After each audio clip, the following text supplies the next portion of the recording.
Because we're getting ready to talk about the win of the century. All right, well, at least the year. All right, so for the Thunder, like the optimism. We just smashed the shit out of the Nuggets in Denver. Okay, after beating them, now we have handed them their last 2 losses. So this is really inspirational. So to me, it's like they knew they were going to get a really good team, and they couldn't do anything about it because we were that good tonight. David came down to 1 quarter, baby. And I think that's one of those things that if you look at it, I'm going to be posting a little bit later on the shorts. The thing I'm going to be posting is going to be Sugar coming, Joker talking about Shai Gilgeous-Alexander and this Thunder team. Like, I think there's a time period where when teams start looking at you and they start saying this team's for real. And every single time we look up something about this Oklahoma City Thunder team, they all say it, guys. They're all like, this team is for real. This team isn't a joke. Shai's for real. Shai's one of the best players in the league. Chet's one of the best defenders in the league. You've got the Rookie of the Year candidate. You've got a possibly 6th Man of the Year candidate with Isaiah Joe. And it's just so much information going out right now about this team. And I know that's, speaking a lot about Isaiah Joe, but listen, we saw what he could do in 10 games. You give that guy the month of January to get hot, and when he gets hot in January, he's going to be averaging 15, 16, 17 points a game. And there's going to be nobody that'll be able to stop him. So the progression in this team that's happened like in such a short amount of time is truly spectacular, because we're talking about one of the hardest stretches in the season for this team. And we went 5-1, beating the Clippers, who were on a 9-game win streak, 8-game win streak. And then we beat Denver last night. That was on a 6-game win streak. They haven't lost since the last time we played them. Mm-hmm. And they were on a roll when we beat them last time. And I know, this is insane, guys. Don't forget the Timberwolves, right? What's up, Keith, Keelan, Jordan? What's up, guys? Man, it's good to see you guys. I mean, think about it. We're beating the best teams, right? And think about best it. Like, also, the Pistons. Let's not get distracted too much, but they almost beat the best team in the NBA to avoid that. Man, okay, let's get back to the Thunder though. Let's get back to the Thunder. All right, dude. You remember? I'm gonna stop in there. There was Oklahoma City Thunder podcast. Okay, guys, there are Oklahoma City Thunder podcasts that were saying that the Detroit Pistons were in better shape than the Oklahoma City Thunder last year. All right, guys, and Cade for Shake combo. Like, okay, so anyways, going back to what's happening in Oklahoma City right now, because what we saw last night, and let's just be honest, our offense was great, but our defense was pure domination. 25 points off of turnovers from them, and it was just unbelievable. It was easy. It looked like it was like we were playing a JV team, essentially. The way that we were stealing the ball, Case and Wallace getting blocks, Shai getting blocks and getting up the court, J-Dub getting... I mean, it was just insane. Like, it was insane. Like, every which way, every angle, we just kept on giving it to them. And they kept on saying, mercy, and we just didn't care. We didn't care. Dude, we didn't care. 10 steals and 8 blocks. So I'm saying, man. And our blocks. Dude, not just that. But I guarantee you, I don't even know what the offensive boards were, but I guarantee you they were in single digits on the offensive boards, and we were in double digits. We beat a team in offensive boards last night. And that's the thing, is like, this is the way 10. This team played. I don't know what they had, but we had 10. And what do they have? We never had moments where they were just like rebounding the ball and it felt like they were picking on us. And the first game of the season, oh my gosh. Dude, they look so much better. They've just beasted us, bro. It was like, holy shit, this is we're not quite ready for it yet. You know, that kind of feeling? They had 5 offensive boards last night, bro. There we go, baby. And we don't do anything crazy on offensive rebounds. Like, we stop fast breaks and we still get offensive rebounds. That's a really important thing, because usually it's one or the other.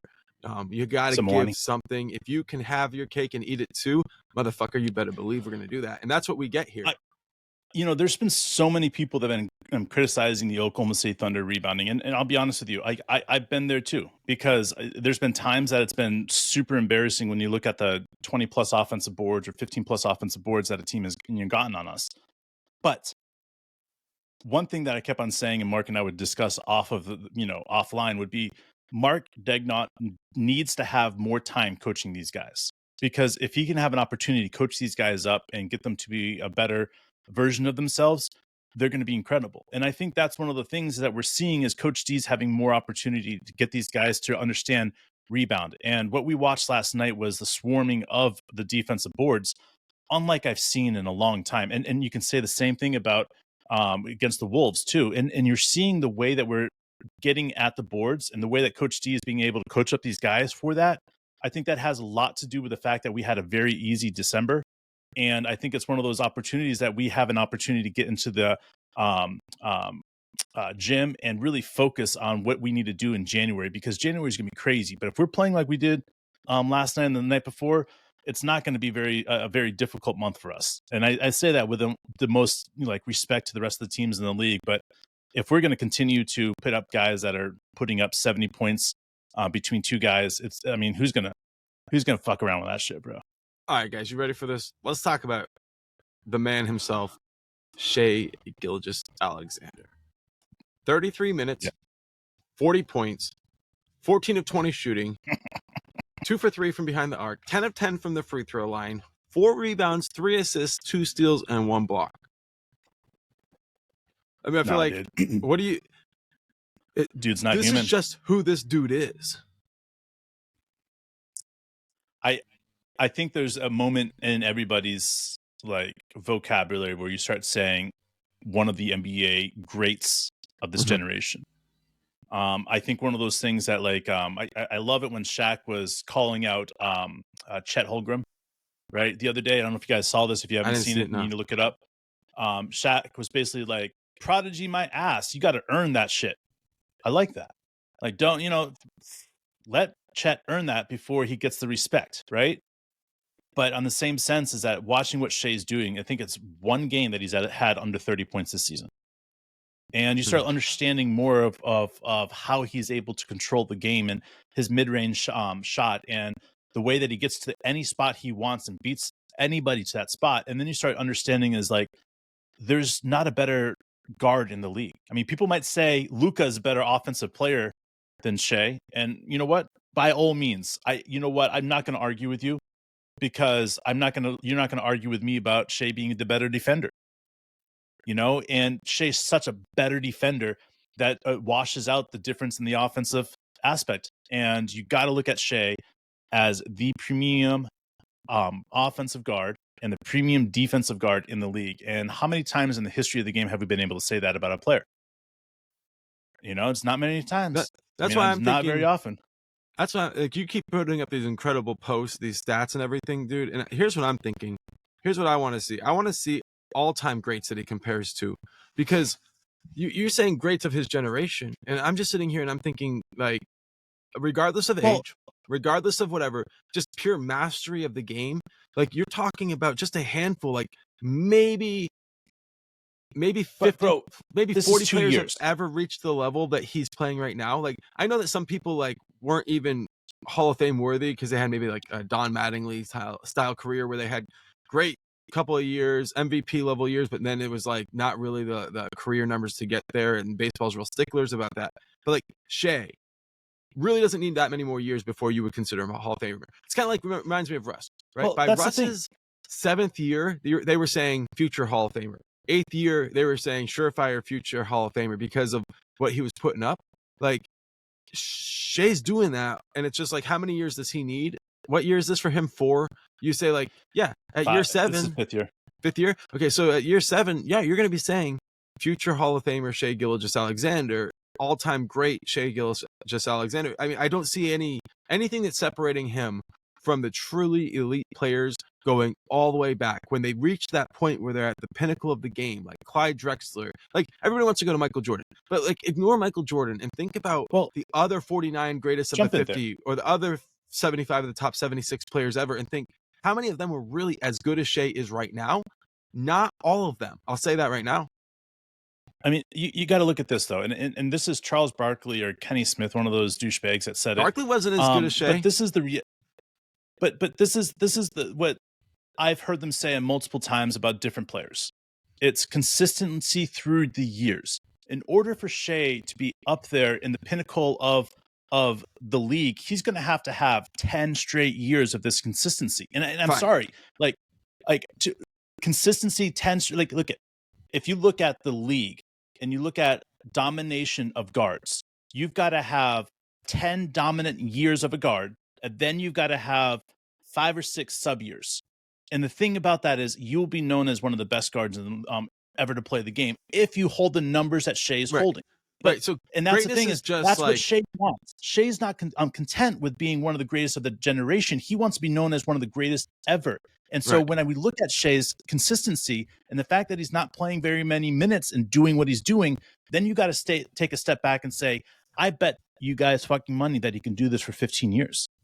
And if he can do this for 15 years, are we talking about a situation where Shai's knocking on that door of whatever records of scoring records, top 5 scorers of all time, top 3 scorers of all time? Are we that's what we're talking about? Yes, it is. Because if he can do that for 15 years, he's going to be one of the greatest of all time. It really becomes up to the player, right? They make so much money that at any point, if they experience an overwhelming amount of adversity, they can walk away. It's always admirable when you see a guy like Reggie Jackson or Cameron Payne fall out of the NBA and make it back, right? But like when you're a great player, you don't fall out and make it back. Like you stick with it as like Vince Carter did as long as you can, and you just keep racking up those numbers and you make it to the Hall of Fame. Then there are players like LeBron who they cover the greatness from the beginning of their career to the end. And really, were there any years where LeBron averaged 40? No. But the level of play where he was just so I'm just going to make up his career stats, and I think I've watched him play for long enough. I'm going to go with something around like not career, but like career of the MVP style. It was always 28 and a half, right? 8 rebounds, 7 assists, like that's how he played the game. And when you think about like what Shai plays the game like, and when you say like Shai's career average when he was at his prime, you're talking about 33 points, 8 assists, 8 assists, right? And about 5 rebounds. But here's the other thing, right? And this is what you keep talking about, right? Plus 2 steals, plus 1 block, plus the fact that he's shooting 50, 40, 90. You know what I mean? Plus you go like that. And like, I know, okay, you're giving him 40% from 3. This guy's not at that level. All right, fine. Give him some time because greatness is progression. Greatness is commitment. We're going to see this. Look, we've been talking about Shai a lot. You mentioned Chet. So I'll let you say, you can say what else you want about Shai. You can jump to Chet, but what do you want to talk about? All right, no, I'm going to talk about Shai for 10 more seconds, then I want to talk about Chet because what we saw last night was crazy with Chet. But with Shai though, is you as a basketball fan, as me as a basketball fan, like there's moments in our time that we look at a player and we're still not willing to say a great. We're just not willing to pull that out of our ass, right? But as Oklahoma City Thunder fans, I think there's a moment that we have to pull back and say, we've seen a great. We've seen a couple greats. We've seen a few greats in this. But have we ever seen a great to Shai's caliber? And that's where we have to stop. And we have to truly think about it. Because I have to say, I think Shai's the best player that's ever put on the Oklahoma City Thunder jersey. And I know that's KD. I know that you got Westbrook. But you're looking at an all-around player that's destroying the NBA. Like Russ couldn't do what he's doing. What Shai's doing with the team that Shai has. Like the team that Shai has around him is built so perfectly for him and what he needs to be successful is why we're seeing what's happening. This goes right back to the front office. This goes back to the coaching staff of coaching these guys. And Keelan, I just put up a short just before we got on here of the J. Will block and then immediate offensive charge that he drew, right? Like these are the type of guys and the type of players that Coach D and Sam Presti have put around Shai so that they get these hustle plays. They make the game easier for him. They put the ball in his hands 20 seconds earlier than they should be. And you're looking at this opportunity for Shai to be known as one of the greats of this generation. And as an Oklahoma City Thunder fan, I am no longer willing to sit here and be like, nah, he's got a couple years before we can call him one of those because I'm a super fan. And Shai is proving to me that he's one of the best guards in the league right now. And in the league that we have Steph Curry in there still. We have Luka still there. We have all these other guys that Damian Lillard that are just great and going to be in the Hall of Fame. And yet we're still saying that Shai's better than all of them. And that's where we're at. Like, because Shai is at a different league than everybody else in the league right now as far as guards. And it's just it's not only impressive, it's one of those things that I just tap my hat. Okay. No. Enough Shai love. No, enough we're not. Shai. I gotta say some more stuff about Shai now. Okay, listen. because what you're saying, I couldn't agree with more. And I'm thinking about like, why is it that we feel this way about Shai when we have seen guys like KD and Russ, clearly all-time greats? And what I think the feeling with Shai comes down to for me is his mastery of the game, right? Like there's a level that Russ played at, right? And it was incredible. Like we would see 50-point triple doubles, but there was a lack of like mastery of the moment when it felt like he would just kind of go throw the ball out of bounds or something like it would. And like I love Russ as much as anybody. Very few people could do what he did, but like Shai plays within himself, and we didn't see that with Russ. And Russ did great things. It was incredible. It was the most exciting adrenaline rush. But he would have games where he had like 10 turnovers. Right, exactly. And it was just like you got to take the good with the bad. And everybody had one way or the other they looked at it, but you don't say that with Shai.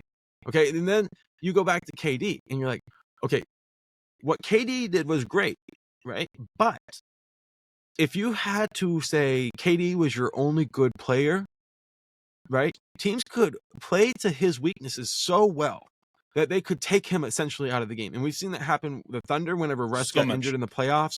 We saw it happen wherever Golden he's gone State. afterwards.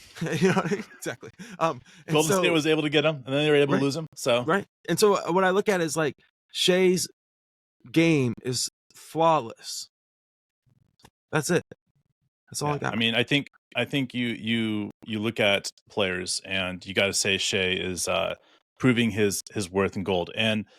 But again, you got to look at the rest of the team. Flawless diamonds, bitches. When you have a guy that starts the game, right, man, that starts the game scoring your first 10 points, it makes the game easier for you, right? Chet starting the game 10 points in a row. I mean, think about that. Like, to have a guy on your staff that can play with you, that can dominate the game in such a quick fashion, and then all of a sudden make it so that they have to focus on Chet. They go like, we got to focus on Chet, otherwise he's going off for 40 points. And they're like, wait, what about Shai? Well, now it's too late because he's hot. He's hot now. Murray could not handle him. You know, everybody could not handle him. Chet's stats for you real quick, and then I'm going to hand it back to you, okay? So in 28 minutes, he had 24 points, 9 of 14 shooting, 4 of 4 from deep, 2 of 2 from the free throw line, 6 rebounds, 3 assists, and 2 blocks. And 20 points, I think, came in the first half, Dave. Like, it was incredible. We don't win this game without Chet. And I know we won it by so much that you're like, how, you know, whatever, maybe we could win it without Chet. No, he kept us in it in the first half. In the first quarter, like you said, 10 points, Dave, like all by himself. Where was Shai in the first half? It was like slow start, no big deal. He got his thing done, but he also understood Chet was cooking, bro. He was cooking. And he just let him have it. I mean, that's where, if you look at, you know, J-Dub's 9 assists last night, you know, like, you know, listen, people are going to look at J-Dub's points and say 11 points, right?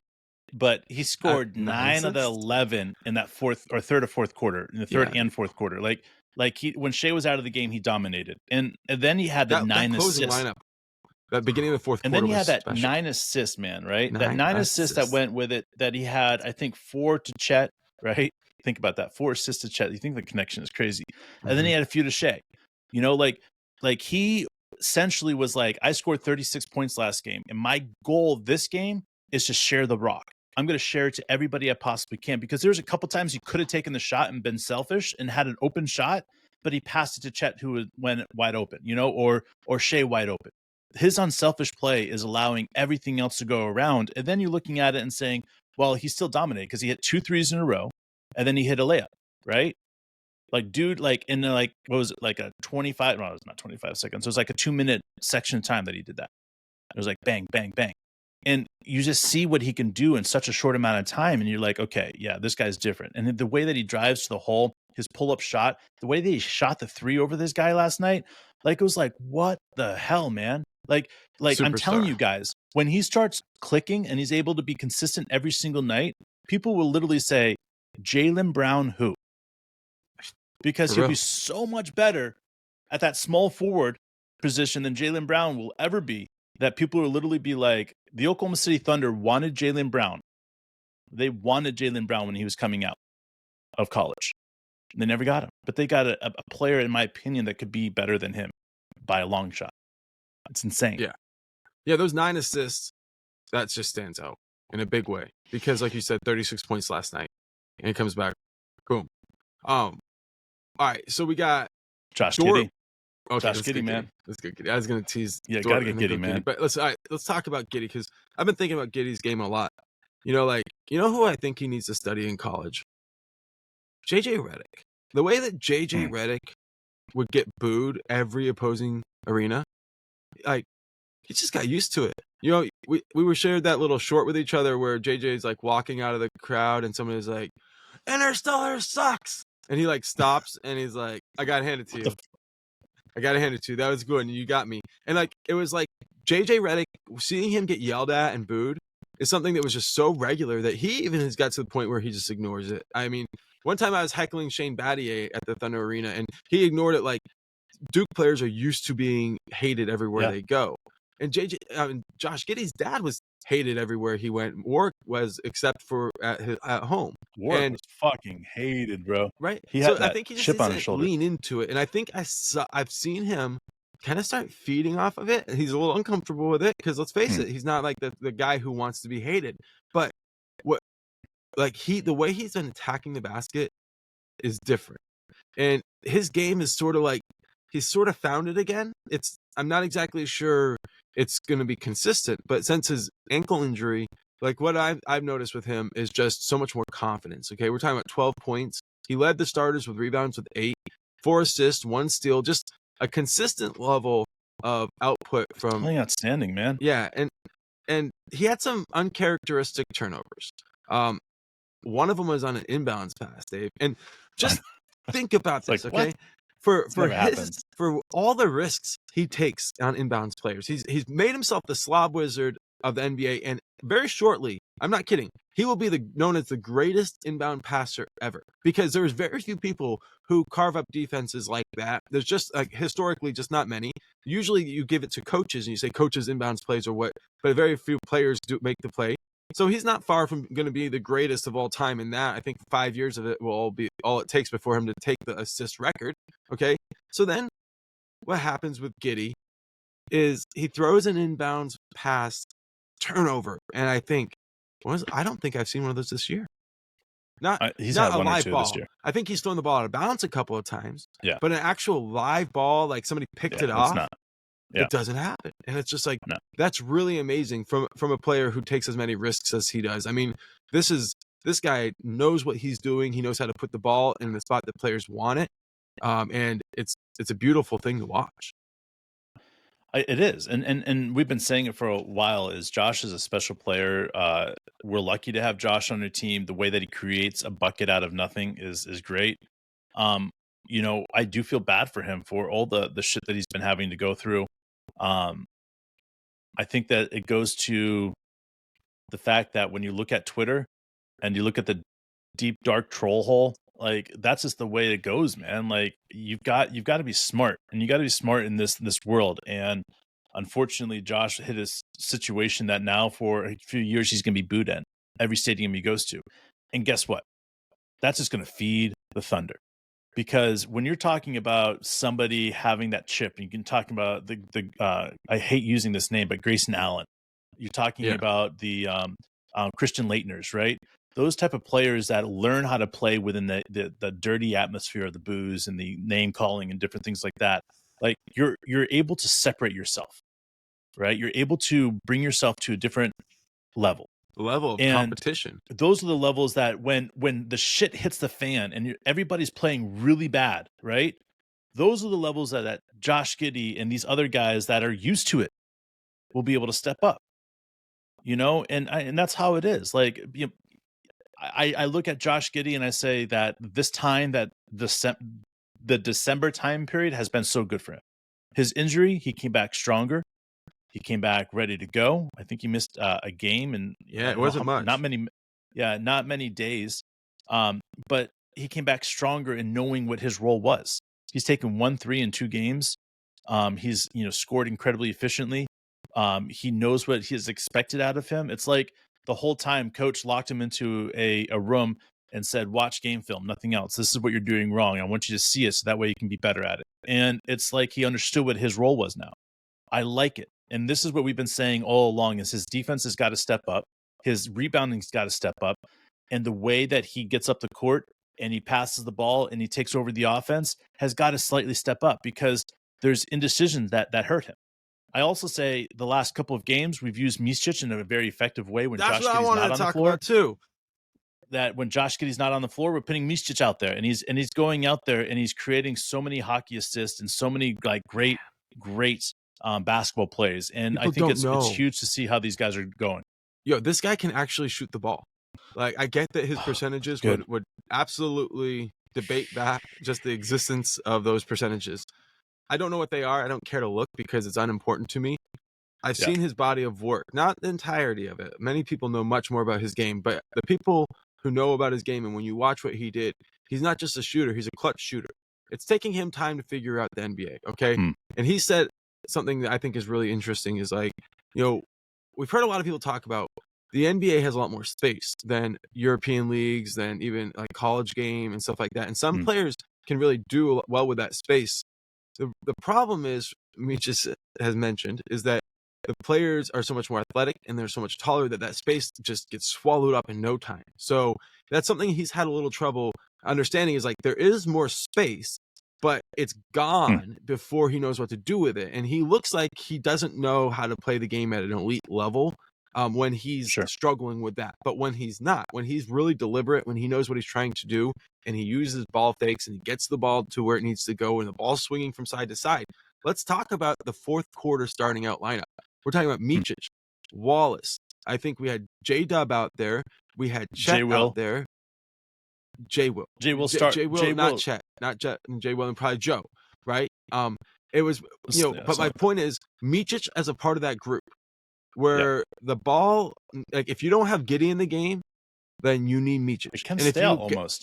Right. And if you got Micic and you got Chet, it can be really fascinating what can happen, because teams have sort of figured out how they're going to guard all of the pick and roll combinations that we use with the starting lineup.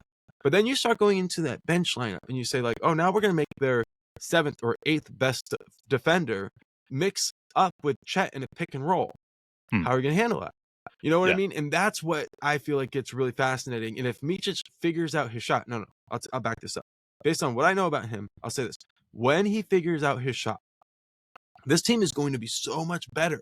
So much better, because you go down this list and it's like, how do you comprehend our depth? And here's one thing I think that being fans of other teams in the NBA before the Thunder arrived and stuff like that gives us an advantage over a lot of people who only have watched the Thunder as the great teams. Is like, if you only have paid attention to the Thunder, you would think you only need 8 players in the playoffs. Okay, but the reality is, I'll let you tell. How many players do you really need to make it to be healthy in the finals? Well, first of all, let's just break this up. Let's talk about the first half of the season. Let's talk about the second half, and let's talk about. There's a lot of. All right. Yeah. So your first half of the season, you really need 12 deep. You really need to have enough players that you can allow your starters to get as much break as possible. Yeah. Second half of the season, you need to have 10 deep. Okay, and we're seeing that with Sam Presti's, what he's willing to do in these lineups and stuff like that. You need to be 10 deep. You need to have that 10 guys that you can count on, because a lot of that's going to be crunch time. And then you've got playoff time, right? A lot of people are convinced that 7-8 guys is the top amount of players that you want to play during playoff time. And that's where I disagree with. Because I think playoff time is going to be a lot of mixture of a game that you're going to realize you can't win and you want to rest guys, and a game that you can realize that you can win and you're going to press it. Those are the games that you look back down the list and you're saying, these are the guys that I'm looking at right now. And I'm saying, you need to get more playing time. And we got 6 guys here. We got J-Will, Kenny Hustle, Isaiah Joe, Aaron Wiggins, Micic, and Cason Wallace. When you have those guys that are putting double figures in minutes, you know you're doing well. And we have to go back to that every single time, is that when we're going 11 deep into this right here, this team is doing really great things. And Cason Wallace, Micic, Aaron Wiggins, Isaiah Joe, Kenny Hustle, and my favorite bench player this season is Jalen Williams, man. Like what he did last night is 8 rebounds. He had a block. He had a steal. He had 4 assists. He spread the ball around. He wasn't selfish. And he got charges after a block. I mean, the dude's everywhere, man. And he hasn't got a significant amount of playing time in the last couple of games. And he got 17 minutes, hip injury, I think is what they're saying. 17 minutes, and he's one of the most effective guys on the court in that 17 minutes. Like the 8 rebounds that he had were all rebounds that they would have had offensive boards if he wasn't there. You know, Chet could have probably got those boards, but the wide body and the way he boxes out is truly spectacular. And again, it's why we were able to control the boards last night. So I want to say something about Mwani answered the question there with 8 or 9 men deep in the postseason, which is true if you're talking about the final series or like the conference finals. Okay, first of all, and second of all, you need to be healthy 8 or 9, right? So a lot of times to get to that point, you've lost a few players along the way. You need to have been 12 deep beginning the playoffs usually, and each round you're going to lose a couple of guys. Hopefully they're not your critical pieces, and those guys hopefully can come back as the season goes on. And yes, coaches will shorten the rotation in game 7, game 6, game 5 elimination games to 8, but there's a lot of assumption that you can make it to the finals with 8 guys. You can't. Like Dave's saying, there's so many levels of the game, there's so many sections of the season that you have to like be capable of entering the postseason with at least 8 guys that the coach counts on when the rotation tightens up. And who those guys are going to be and stuff like that, you don't know. And that's why I look at the way coach was rotating everybody and still getting the end of our bench so many minutes. And we're not giving up on guys. We're not giving up on guys just because they have bad games or bad weeks or even bad months. We're saying we can still use this guy. We've got to help them continue to develop. Coach is committed to that. He's doing an excellent job. I've never seen a team in the situation this team is in. Like Dave, we're second in the West. I want to talk about standings a little bit here. 21-9. January we mentioned is going to be a killer. We've won 3 in a row. We're 2 games back from the Timberwolves. But we've talked about this a lot. Like we don't feel like the Timberwolves are like that's not what we're afraid of. Listen, I there's moments in my life where I look at a team and I'm like, oh yeah, this is going to be a top tier team. And then there's times I like look at a Clippers teams or a Wolves team and they're like one injury away from having complete turmoil in the locker room. You know? Yeah. And that's the problem is that when you're a drama filled team, and it's why I love this Oklahoma City Thunder team so much, is that it's a drama area. Like keep the drama out of the Oklahoma City Thunder. You know what I'm saying? The Wolves and the Clippers are full of drama, and they've got prima donnas, they got dramas, they've got everything else that you can ever imagine. It takes one scenario where somebody gets injured, they start losing 3 or 4 games in a row, and the next thing you know is the collapse happens. You know, we watched it with Pelicans, we've watched it, with every fucking team in the NBA where they're like, man, this team is winning a lot.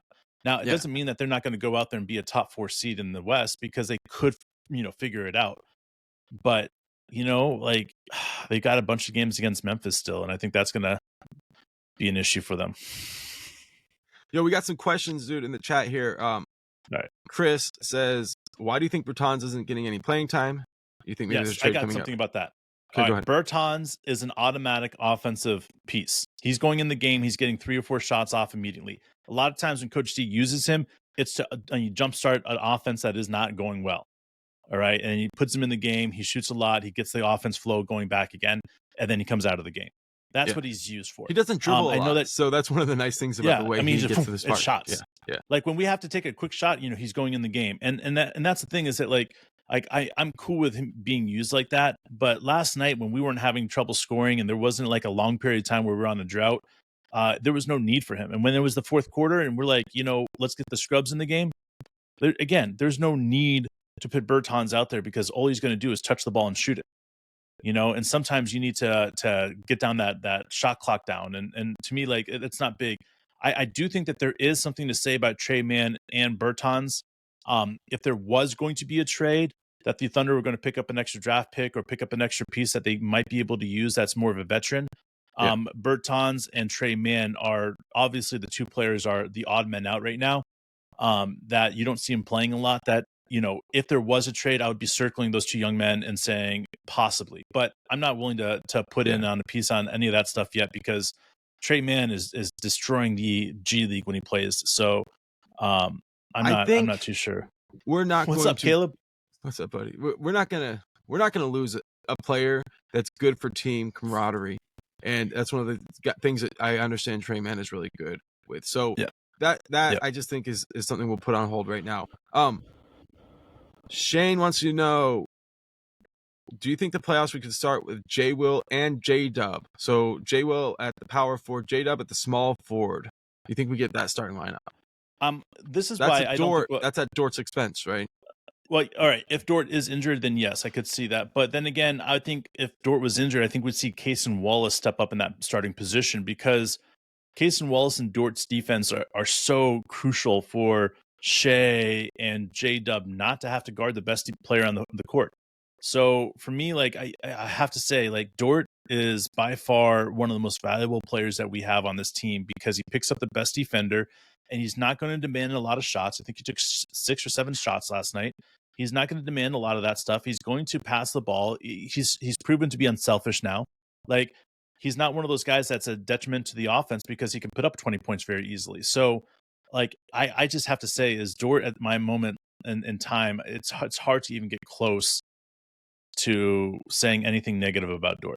I love him, and I think that we should, as a group, just be comfortable with him starting until he no longer plays for the Oklahoma City Thunder, which I don't know how long will be because his contract is so team friendly, bro. I mean, it really is. Remember when people thought it was a bad deal? All right. Anyway, I want to leave this right here. If we get more questions, that's fine. We can jump off that. But I'm thinking this might be the best place to stop. I got one more. Hang on. This is the one that's a wet dream. Okay. All right. Who are you picking? OKC or Boston? Now, I'm not saying in what. I'm not saying in what. I'm just saying maybe there could be a 7-game series on the horizon. OKC Boston. Who are you picking, bro? All right. Who are you picking, bro? This is the reality of the situation. If Oklahoma City Thunder makes it to the championship and play against the Boston Celtics, I didn't say we'd be in the championship.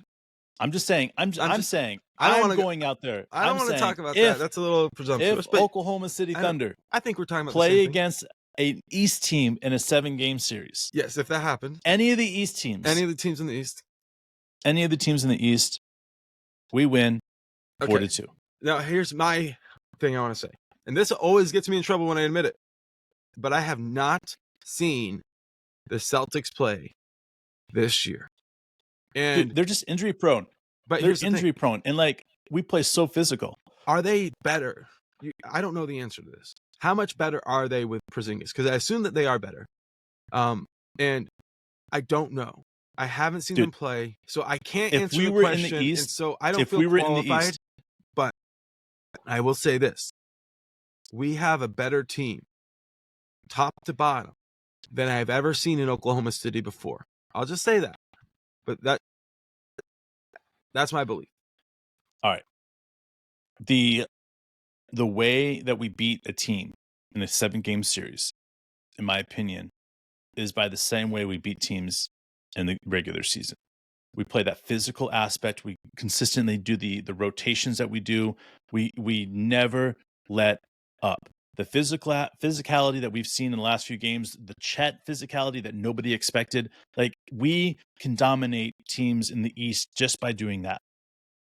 And that's why, for me, when I'm looking at the West and I'm saying the West is our biggest threat to getting through, it just is. It's breaking through is going to be the most difficult is going to be the West, because when it comes down to the East, and yes, the Celtics will be good for many, many more years. But Milwaukee's got a couple more years left before they start dealing with injury and old ass people. And that's it, like, so the Celtics, man, I guess you could say Orlando in a few years will be like that. But I'm telling you right now, if Oklahoma City makes it to a 7-game series to an East team, there's not a chance in hell that they'd win more than 2 games. Not a chance. Now, I know they've been there. I know they know what it feels like to be there, but there's not a chance in hell that they win more than 2 games, because the reality of what this Thunder team can do and the way that they shut off, it's like when you turn off a hose, man, right?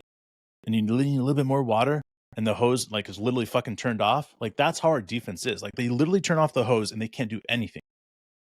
And you look at our schedule, man, we played East teams. I guarantee we've lost 1 game against the East teams this year. So we're like 7-1 against these teams. That's not some purpose, man, because we're so much better physically and talented, and every aspect we're better. There's this idea, right? that history relates to the future. Like that somehow the Celtics would have an advantage because they have experience in the finals. They have lost. I mean, like they have more championship banners in their arena. Sometimes people think, well, being from one of these great teams actually gives you an advantage. But I would say this. I would say if you're a team that has been known to underachieve, it can become a weight. And if you enter a situation with a team like, just say, a young upstart team that doesn't quite know how good they are, but they aren't afraid of the moment, and you have come to maybe become afraid of the moment because everybody's talking this stupid way like they do in Boston about like what they expect from you, and every year's a failure if you don't get a championship, and then here come this young team, this team that doesn't know what they're capable of, but they know they want to be great, and they know what it takes to be great, and they're locked in, at a different level, and they're healthy, and they're competitive, and their coach, they really love their coach, and their coach understands the X's and O's, and he's an elite in-game coach, and he can lead this team. I think what we're talking about is actually an advantage for the young team. I don't think that all the weight of all those championships would actually automatically lift a team like that up. I think my experience is that those things don't matter as much as you think they do. And in the moment, it's better to be the villain against the evil empire, because you're not really the villain, I guess. If the evil empire thinks you're bad, then you're actually the good guy. And that's what this team would end up getting the weight of the rest of the world's support. And it would be like, yeah, everybody wants to see this Cinderella story go to completion. And that would actually give us, I think, an advantage in that sense. So that's a lot of the psychological game of it. Nobody really gives a fuck at this point, but I just don't buy the whole Celtics equal championship. Like, nah. At this point, this team is afraid of underachieving. They're very scared of that. And you can't be scared of underachieving and go on to win championships. It's too difficult to do both things. Yeah, I don't think this is a conversation we're ever going to stop having with anybody about this team, because I think every year for the next 10 years, we're going to say that this team has an opportunity to make the championship. I think this is just the beginning part. And because Mark and I believe the way we believe way before anybody else, especially in the Oklahoma City Thunder media, will ever say. And we're willing to put our podcast on the line for it, because we believe in this team. We believe that this team is special. We believe that it has everything it needs to succeed. And that's why Mark and I are here. So we'll see you guys on the 1st or the 2nd, but the new year, we'll be back, guys. See you guys soon. We love you guys. Thanks for joining us.